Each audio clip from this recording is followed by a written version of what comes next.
Hi everyone, welcome back to my channel. Oh my gosh, I am home for Thanksgiving and we're in my room and we have a new bookshelf right here. My mom's friend Larry built this for me and I'm truly so excited to start adding books to it. You can kind of see there are some books on it right now. This is my Hunger Games stack. I pre-ordered the next Hunger Games book that's coming out next year, and so when I get that, that'll be part of this stack. But basically I want to figure out how I'm gonna decorate these shelves, and I thought I'd take you along with me. I have a lot more unread books in my apartment in California, so the shelves are gonna look a little empty in spaces. But one thing I do know for sure is I want to make a Harry Potter shelf because I have this piggy bank that I got and it's green guts. Obviously it's Vault 687, has a little green guts on the back, and literally this is a coin pouch and it's all my coins from my apartment in California and then my coins from here as well. So I just want to have a bigger Harry Potter shelf up there. I have my School for Good and Evil books that I want to display, and I also have my Heartstopper I want to display. I went to a pop-up of Charlie's Bedroom at the Barnes & Noble Grove in California, and part of that, when you bought a ticket for it, you got the special edition of Heartstopper. So I want to have my Heartstopper display, maybe this level, my School for Good and Evil display this level, and Hogwarts this level. Yeah, we're gonna figure this out, but so excited. I'm so grateful to have so much space to display all of the books I love. I don't really separate things by genre yet because I don't have that many books, but I think that is something I'm gonna have to start doing. Maybe an Alice Oseman shelf or a gay rights shelf, but you know, we'll get there when we get there. Okay, on to the organizing. I can play music again.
Hello, I'm in new clothes. It's the next day. Also, an unfortunate side effect of being home for the holidays is my brother is here too.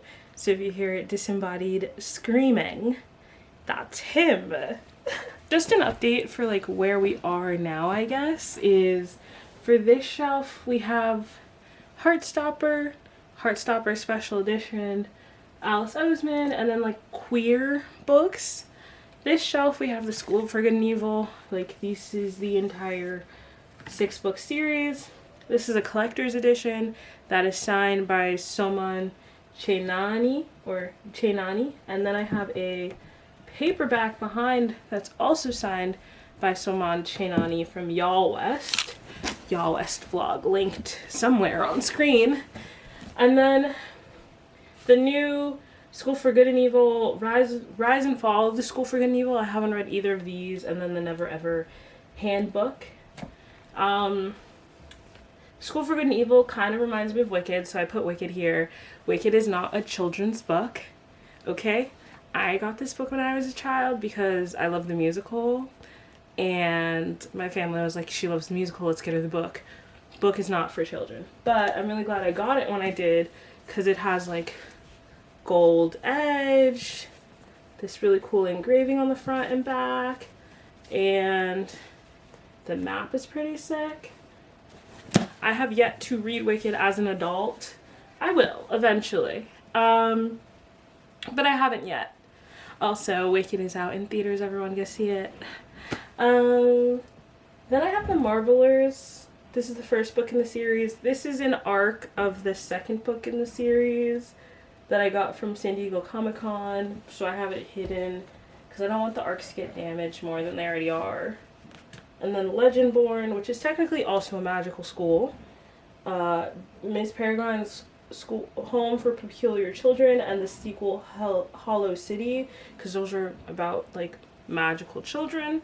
And then Alice in Wonderland. Well, Alice's Adventures in Wonderland and Through the Looking Glass in one book. I kind of just put this here because it's like a fancy version of it. So this shelf is like magical school, magical children in a way.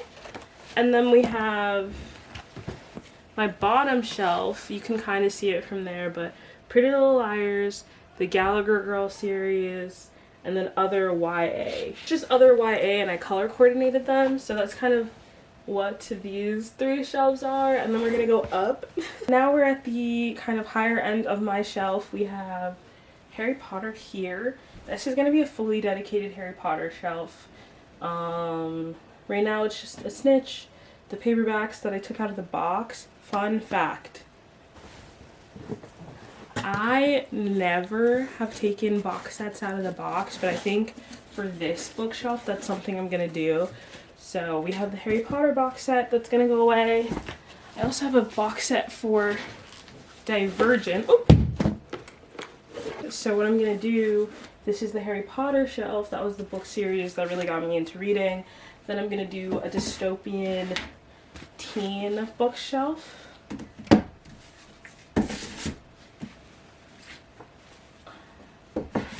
And this little, The World of Veronica Roth's Divergent series. I never even read this. It's like a special book that came with the box set. Never read it. I'll just have it back here. Also fine. And since we're talking about dystopians, I'm also going to put The Maze Runner up here. You know, technically there is a fourth book in this series. Never read it. I think I've only read 3. Similar to Divergent, there is a fourth book called 4, where it's all in 4's perspective. I'm not reading that. And since we're talking YA dystopians, I'm going to put Zoe's Gearbreakers and Godslayers on this shelf, and I'm also going to put The Power on this shelf. I think, yeah. I never read Whatever Comes Next in this series either, but from Brandon Sanderson I have Steelheart and Firefight.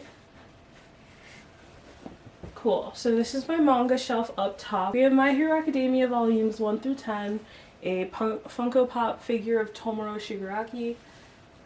This is a Funko Pop of Tokoyami Fumikage.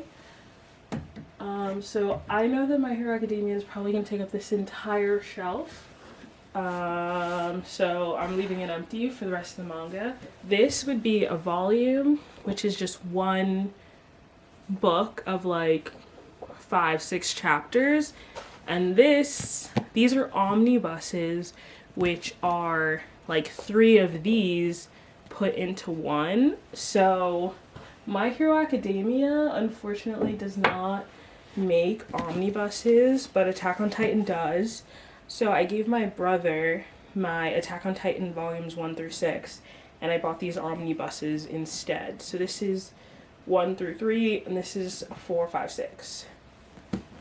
Another anime that manga that I'm gonna collect a lot of is Haikyuu. I only have the first 2 right now. That is something that I'm probably gonna also collect a lot of. So I'm gonna leave these 2 on this side. And then I have 2 for Jujutsu Kaisen and then 1 of Monster. And I'm gonna spread that out slightly.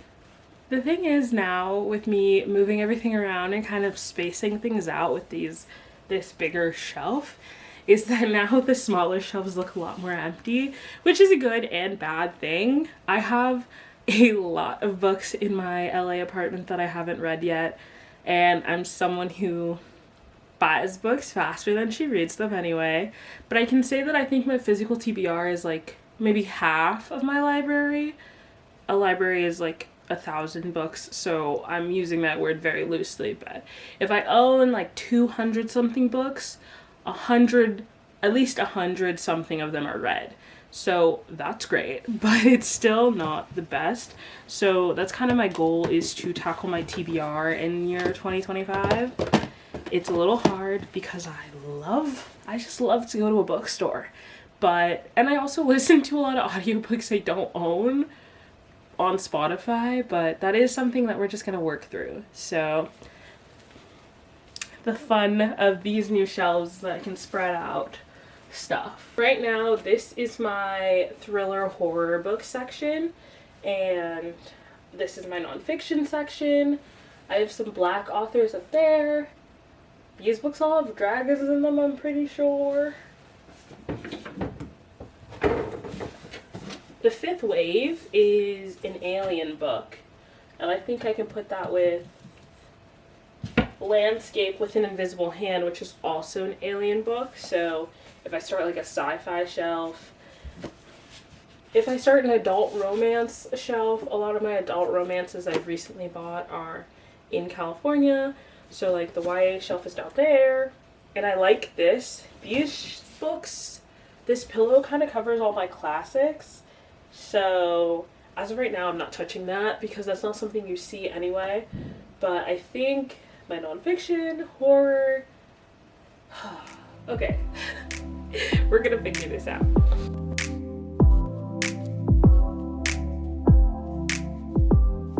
Obviously, I'm grateful to have the bookshelves I have, and I honestly don't think I don't have enough space because there's so much empty space. It's just the fact that, you know, those bookshelves people have where they're like books overflowing everywhere and you can't even tell. Like, I don't like my bookshelves to not have personality. I have trinkets galore. They're all on the floor right now, but like this Hey Arnold figure has been with me since I was like a child, because Hey Arnold is my favorite cartoon. And I recently got a Helga Funko Pop, and she, obviously, maybe not together, but they have to be near each other. But it's like Helga, I would put Helga on my YA romance shelf for sure. She is a lover of literature. But I could also put her on a poetry shelf.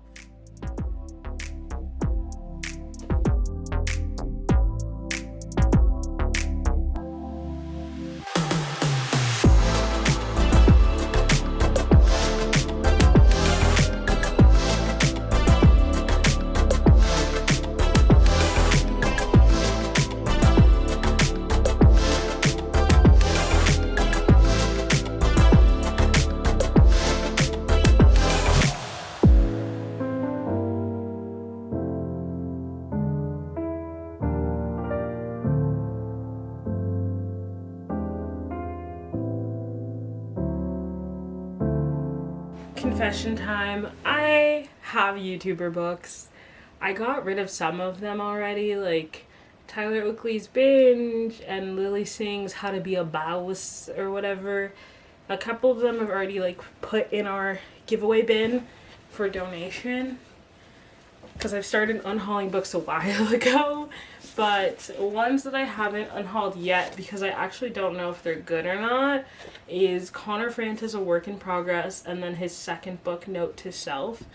I know there's this YouTuber, I can't think of his name right now. I'm literally imagining him right now. Like, he has the Mona Lisa in his intro, but I think he read this book. or Uncarly. I can't remember which of the two of them read it. But they were, like, making jokes about it. Because, like, I'll be honest with you, there's some, like, very mediocre photos of his hands in places. Like, it's really... Oh my god, I just saw one as I said. like, gag. But I was a really big O2L fan. I was a really big Connor Franta fan. I'm a really big OG YouTube girl, so I had a lot of those books, and I'm debating on what to do with them. I have My Life is Ava's The Struggle is Real. Looking at it, I actually never finished it. I can see where my sticky note is. I was in page 114 out of 195, or yeah, I was really close to finishing this book and I never did. I personally, I don't really pay attention to My Life as Ava anymore. She has a music era called Marisol. I listen to those songs sometimes, but I don't like watch her content anymore. But I remember when this book came out, and you know, there was like a time where she's like the only black YouTuber on the lifestyle space that I knew. And I mean, her and Tila are not the best to look at for like natural hair, darker skinned black girl role model, because they never acknowledged that they were wearing wigs, and they never acknowledged that they were black at times. And they only ever hung out with white people. But I did look up to Ava in a weird way because she was the only representation I had at the time. And then I started looking at people like Superwoman and all that, whatever. And I remember this book came out because she talks about when she was assaulted. And it's like a serious part of this book. And I was just, I don't know. This book has memories attached to it, which is why I don't know if I should keep it or not. On a completely different note, very much not the same. As I mentioned, I was a YouTube girl. Besides having Connor Francis 2 books, I have Keenan JC's Don't Try This at Home, which is, like, no offense to them, it's like less of a book. It's like less of a book. And Keenan and JC are like in different parts of their lives, getting married, having kids, and all that. But it's a signed first edition, guys. It has both their signatures on it. And that makes me laugh because I probably never read this. I remember the promotional video they made for it, and the Dolan twins were in it and everything, and I never read it. But I have it signed. And I'm like, do I keep these for the nostalgia? Like, that's truly what it is. Because I already got rid of some of them. I got rid of Lele Pons' Surviving High School. I did read that book.